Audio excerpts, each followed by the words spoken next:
The gunshot didn't come from outside. It came from the silence itself. Kang Tae-shin sat motionless at his table, watching the waiter's hands tremble as he poured wine. The man's fear wasn't about bad service. It was about the 3 bodies that had been removed from this same restaurant 2 weeks prior, men who'd thought themselves untouchable until they'd insulted the wrong person. Tae-shin hadn't raised his voice then either. He never did. In Vermilion Heights, silence from Kang Tae-shin meant someone was already dead. They just didn't know it yet. Across from him, Seo Min-jae examined her engagement ring with the detached interest of someone appraising a business asset, which, in every way that mattered, it was. Their wedding wasn't about love. It was about consolidating her father's political machine with Tae-shin's underground empire. Chairman Han controlled politicians. Tae-shin controlled everything those politicians pretended didn't exist. "The ceremony will be at the Grand Lotus," Min-jae said, her voice carrying the mechanical precision of someone reading quarterly earnings. "Father insists on 700 guests minimum. The optics matter more than the event itself." Tae-shin nodded, his attention fracturing in a way that hadn't happened in 5 years. Something felt wrong. Not the obvious wrong of rival families planning moves or federal investigators closing in. This was different, personal, ancient. Then she walked in. Lena Brooks moved through the restaurant entrance like a ghost materializing from memory, and every carefully constructed wall Tae-shin had built around his past began to crack. She wore simple clothes, nothing that would draw attention in a place where women drape themselves in diamonds that cost more than houses. Her hair was shorter now, pulled back practically.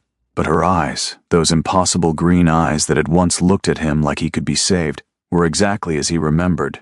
Behind her, 3 children followed in a careful line. Tae-shin's wine glass paused halfway to his lips. The restaurant noise faded to white static. The children were 5 years old, maybe 6. Triplets, 2 boys and a girl. And they all had his face. Not resemblance, not similarity. His actual face, translated through childhood and combined with Lena's features. The first boy had Tae-shin's sharp analytical eyes and Lena's auburn hair. The second had Tae-shin's bone structure softened by Lena's gentler lines. The girl had inherited the most dangerous combination, Tae-shin's intensity and Lena's fearlessness, visible even from across the room in the way she scanned the restaurant like a tiny general assessing territory. "Tae-shin?" Min-jae's voice cut through his paralysis. "What's wrong?" Everything. Nothing. The entire architecture of his carefully controlled life was collapsing in real time, and he couldn't even explain why. 5 years ago, Lena had vanished from his life without explanation. They'd been together for 8 months, the longest relationship Tae-shin had ever maintained. She'd known what he was, what he did, and for reasons he'd never fully understood, she hadn't run. She'd looked at the monster and seen something worth staying for. Until she didn't. Until one morning he'd woken up and she was gone. Her apartment cleared out, her phone disconnected, every trace of her existence scrubbed from his world as thoroughly as he'd scrubbed away his enemies. He'd searched. Of course he'd searched. Kang Tae-shin had resources that could find anyone, anywhere. But Lena had vanished so completely that even his best intelligence networks had found nothing. Eventually, he'd been forced to accept a truth he'd never encountered before. Someone had escaped him by choice, not by death. Now she was here, in his restaurant, with 3 children who had his eyes. The math was simple and devastating. She'd left while pregnant.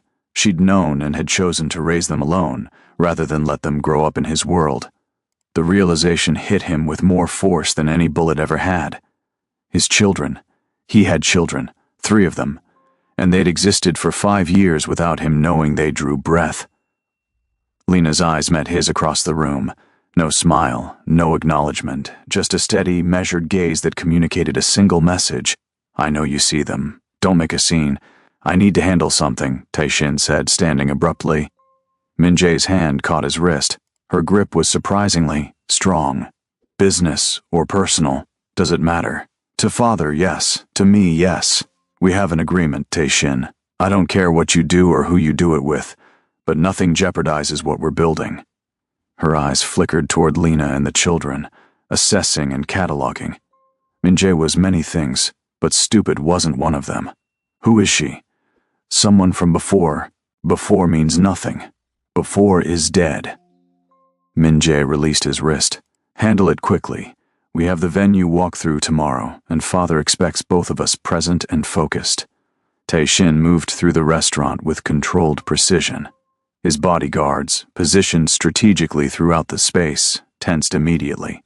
Victor Hale, his second-in-command, appeared at his elbow within seconds. Problem? Victor's hand rested near his concealed weapon. Stand down. No threat. Boss those kids. I said stand down. Tae-shin approached Lena's table carefully, aware that every eye in the restaurant was tracking his movement. In his world, everything meant something. Every gesture communicated power dynamics. Approaching someone personally, without intermediaries, suggested either great respect or imminent violence. Lena looked up as he stopped beside her table. The children continued studying their menus with the intense focus of people trying very hard to pretend adults weren't having tense conversations above their heads. Lena. Tae-shin. Her voice was steady, professional, like they were acquaintances running into each other at a grocery store. Fancy place. We're just here for my sister's birthday dinner. She works in the building. A lie, smoothly delivered. There was no sister. Lena was an only child. He'd known everything about her once. This was intentional. She'd come here knowing he'd be present. But why? After 5 years of absolute silence, why surface now? We should talk, he said quietly. Should we? Lena glanced at the children. I don't think this is the time or place. Then when? Where? One of the boys, the one with the analytical eyes, looked up from his menu. Mom, who's this? Noah. The name came to Tae-shin from nowhere and everywhere at once, like his subconscious had been cataloging information without his conscious mind registering it. This was Noah, the observer, the thinker. Lena's hand settled protectively on Noah's shoulder. Just someone I used to know, sweetheart. No one important. The words landed like a blade between ribs. No one important. He'd ruled half the city. He'd built an empire on fear and precision.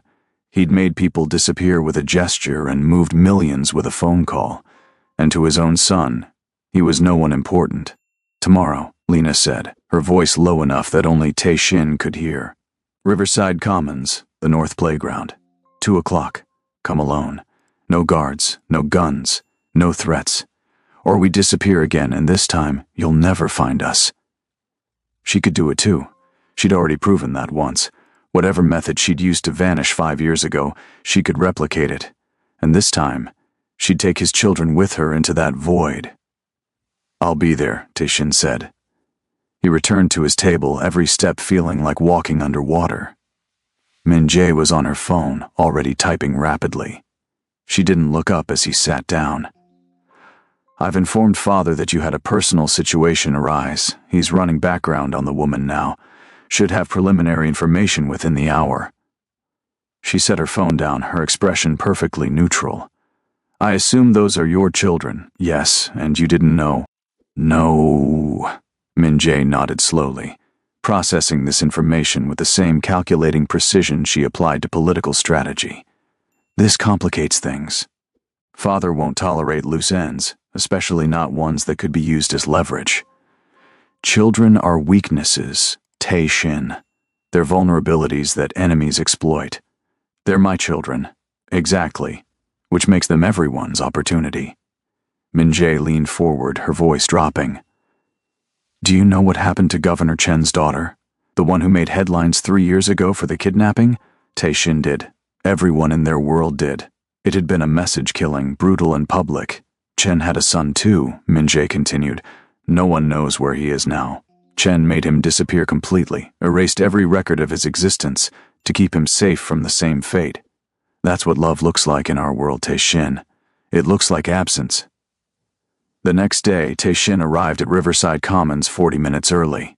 The park was deliberately public, filled with families and joggers and the comfortable chaos of normal life. It was the opposite of everywhere Tae-shin normally existed.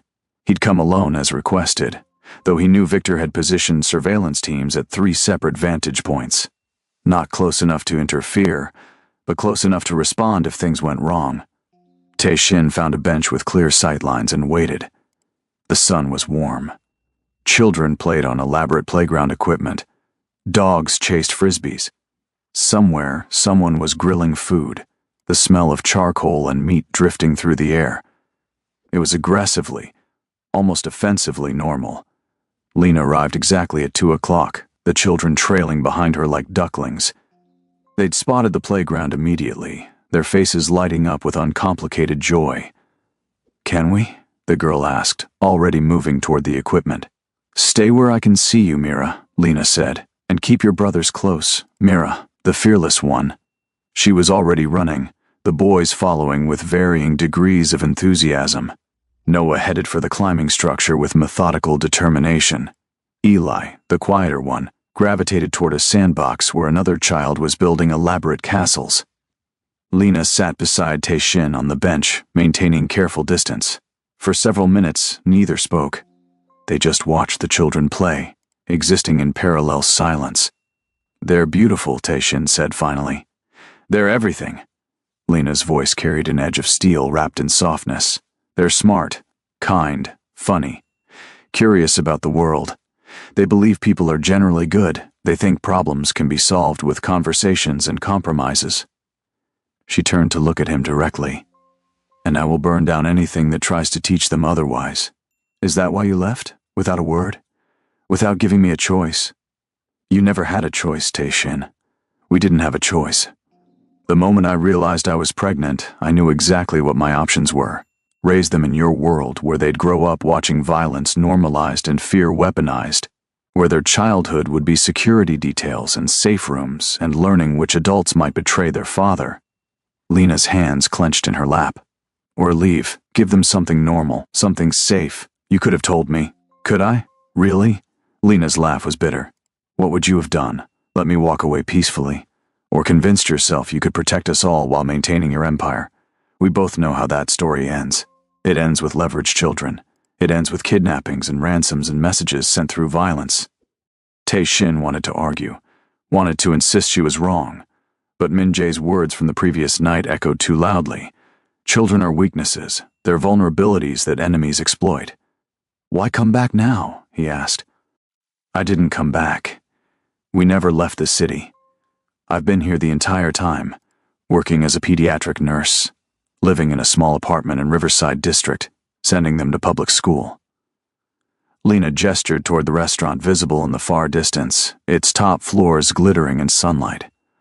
"Last night was Mira's idea. She's been asking questions about her father, about why she doesn't have one when her friends do. I don't know what I thought. That seeing you from a distance might give me clarity on whether you'd changed, whether your world had changed, and you're engaged to a political dynasty's daughter. You still have bodyguards positioned around this park right now. Don't try to deny it. You still move through spaces like you own them." Lena's voice softened slightly. "You're still the same man I loved and left, which means my children still can't be part of your life." On the playground, Mira had organized several children into some kind of elaborate game involving the climbing structure and complex rules only she seemed to understand. She was directing movements with confident authority, a tiny general commanding her troops.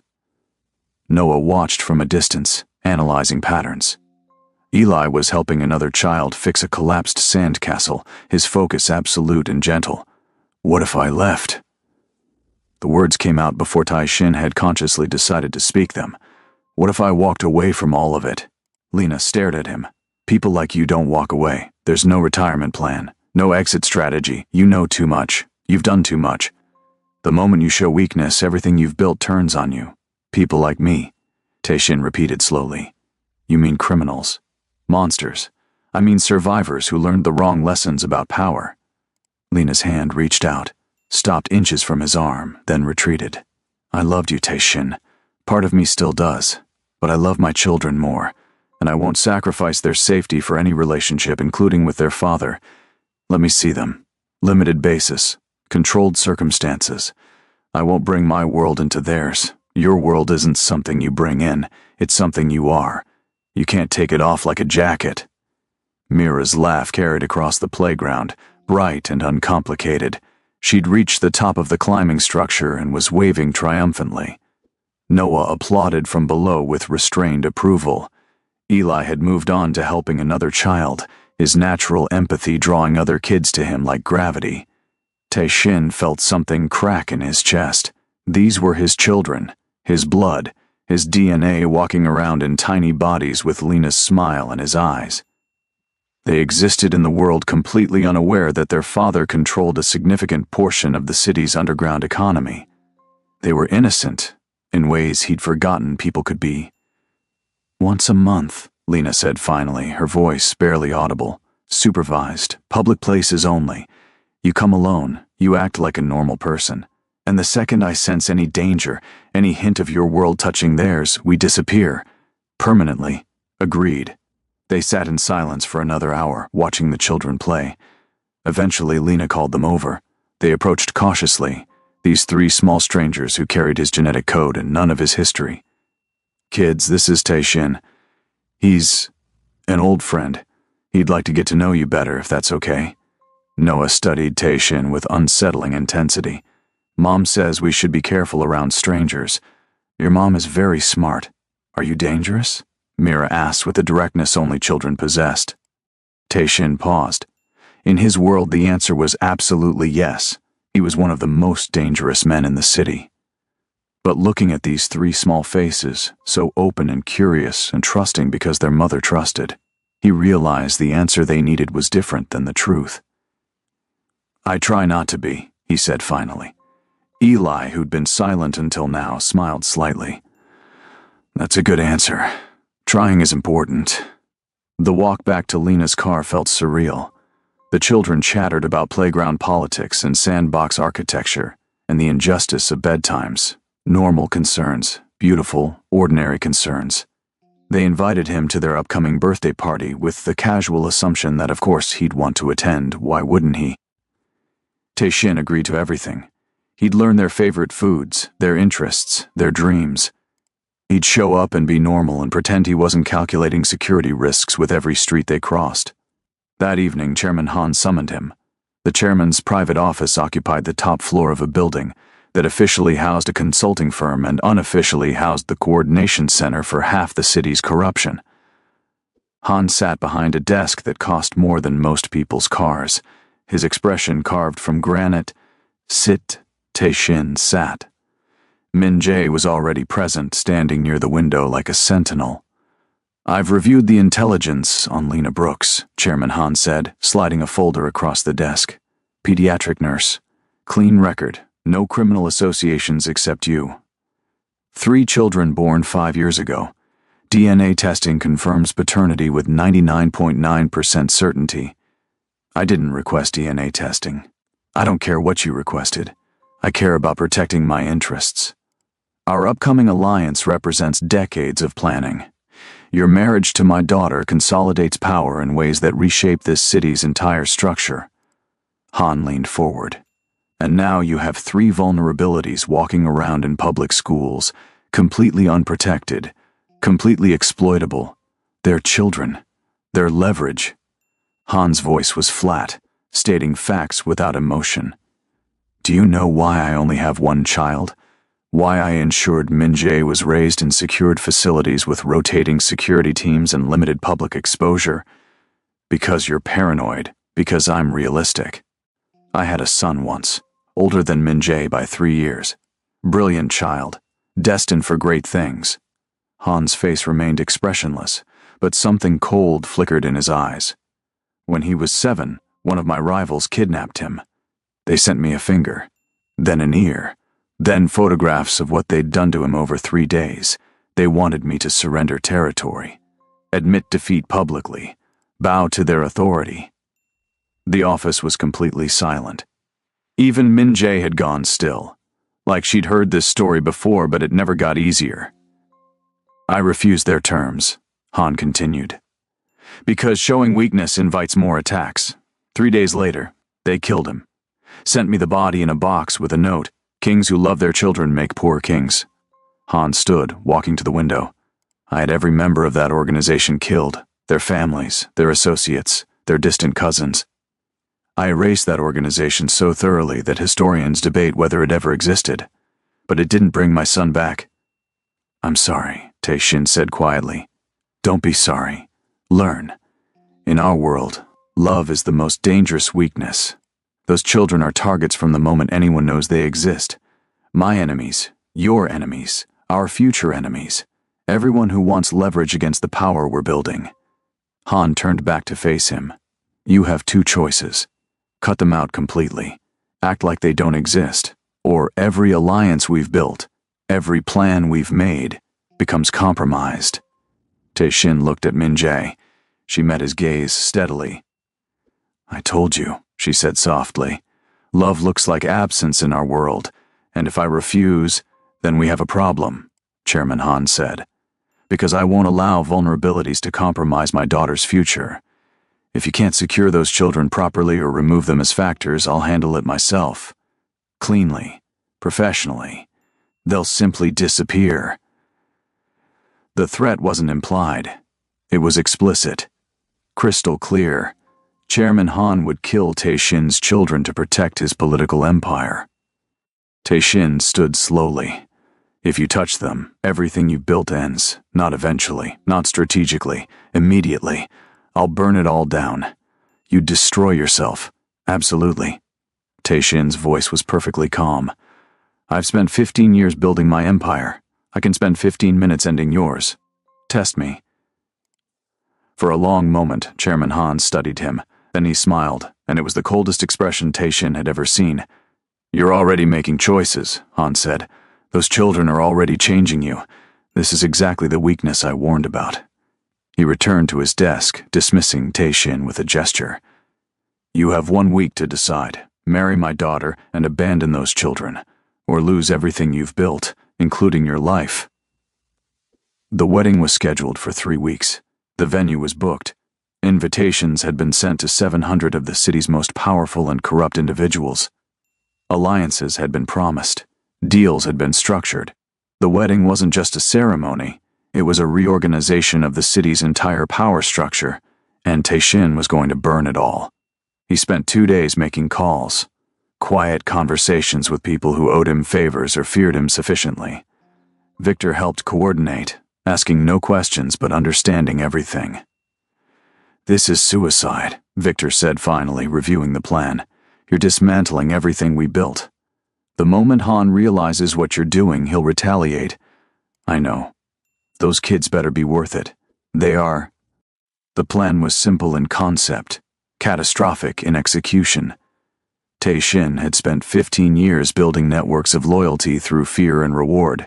Now he'd spend 1 week destroying those same networks from within. Leak critical information to federal investigators. Trigger internal conflicts between allied organizations. Collapse financial structures that connected everything together. Make himself radioactive to every power player in the city. By the time Chairman Han realized what was happening, Tae-shin's empire would be rubble, and Han's political machine would be so compromised by association that survival would require distancing himself completely from their planned alliance. The engagement announcement's retraction hit media outlets on a Friday evening. By Saturday morning, federal raids were hitting 3 organizations connected to Han's network. By Sunday, internal warfare had erupted between groups that had previously cooperated under Tae-shin's coordination. Min-jae called him once. You chose them, she said. Not angry, just stating facts. Yes, Father will kill you for this. You know that. He'll try. I actually hoped you'd choose power. It would have made things simpler. Min-jae paused. But I understand. If I had something worth protecting besides ambition, maybe I'd make the same choice. Maybe. She hung up without saying goodbye. Chairman Han's response came swiftly and violently. Tae-shin's business fronts were targeted. His associates were arrested or disappeared. His safe houses were raided. But Tae-shin had spent the week moving assets, securing loyal people, and most importantly, creating distance between himself and anything that could be traced back to Lena or the children. The final conversation with Victor happened in a parking garage, both of them aware this might be the last time they spoke as free men. Extraction is ready, Victor said. New identities, clean backgrounds, small town in Oregon, teaching position arranged at a public school under your new name, bank accounts established, with enough to live comfortably but not suspiciously. You should disappear too, Taishin said. Already planning on it. Maybe I'll try Australia, see if criminals there are more interesting. Victor extended his hand. It's been an honor, boss. They shook hands. 15 years of partnership ending in a parking garage handshake. What's your new name? Victor asked. Daniel Brooks, high school history teacher. Victor laughed. From crime lord to teacher, that's poetry. 3 months later, Daniel Brooks walked his children to their first day at a small public school in Oregon. Mira held his right hand. Noah held his left. Eli walked slightly ahead, already making friends with another quiet child near the entrance. Lena waited by the car, watching with an expression that mixed hope and lingering skepticism. They weren't married. They were barely dating again, but they were something. Co-parents. Former lovers learning each other again in a world without violence. Any regrets? She asked when he returned after drop-off. Daniel considered the question honestly. He'd lost everything. His empire, his reputation, his power. People who'd feared him now had no idea he existed. He taught history to teenagers who thought his strictness about homework was the most authoritarian thing they'd ever experienced. His biggest daily crisis was deciding what to make for dinner. I had everything before, he said finally, watching his children disappear into the school building. Money, power, fear, control. I thought I was building something permanent. And now? Now I have 3 kids who argue about whose turn it is to pick the movie. I have a job that pays okay but not great. I drive a used car and buy groceries with coupons. He looked at Lena, and something in his chest felt lighter than it ever had in his previous life. And none of it matters.